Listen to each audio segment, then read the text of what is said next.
Part 3. Enter the Rock. The rock was surrounded by a crater of immense jagged slopes hundreds of feet high. There was nowhere to land there, so the pilot settled for a clearing near the top of the rock to land. This area wasn't as rough as the other areas. Jackson and Wilson were first out of the helicopter. They grabbed all the technical equipment, temperature gauges, vials, capsules, and everything else that was research-related. The pilot supplied everyone with their weapons, even handing them a couple of grenades.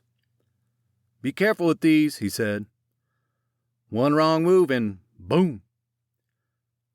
The surface shook beneath. Everyone froze and after a moment continued out of the helicopter. Colton was the last out. He noticed that the rock felt like a sponge, sinking in with every step. He moved on to checking everyone's face mask. Flying through the storm wall should have caused cracks or dents, but Colton found none. With the air toxicity and high radiation levels, he had to make sure everyone was safe. Besides, the Evo suits and face masks weren't of the best quality, as the overseer had promised. "Check that out," Alea pointed at the sky. Lightning flashed in crackling bolts through black and orange clouds over their heads.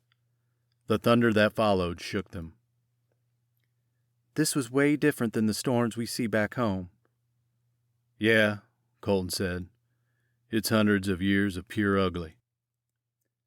"I can't believe we're the first people to stand on this thing that destroyed the world," Chavez said. "The world is not destroyed. Not yet," the overseer said. He gestured for everyone to come to him.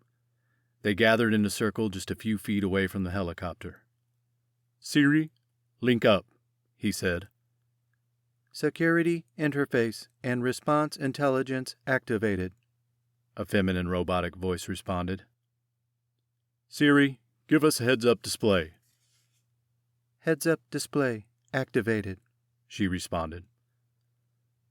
"I can't believe it's working," the overseer said, as everyone's heart rate appeared in green next to their initials on the bottom left of the corner of their face mask.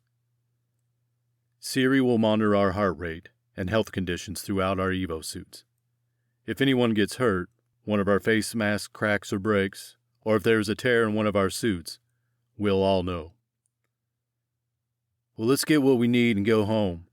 And keep your guns at the ready. We have no idea what's out here," Colton said. "Johnny, you take point. Max, you're with me." "Maybe we'll get lucky and not run into anything," Alea said. Colton gestured with 2 fingers for them to start walking, when the surface trembled beneath them and became unsteady. It collapsed beneath their feet, and they fell through.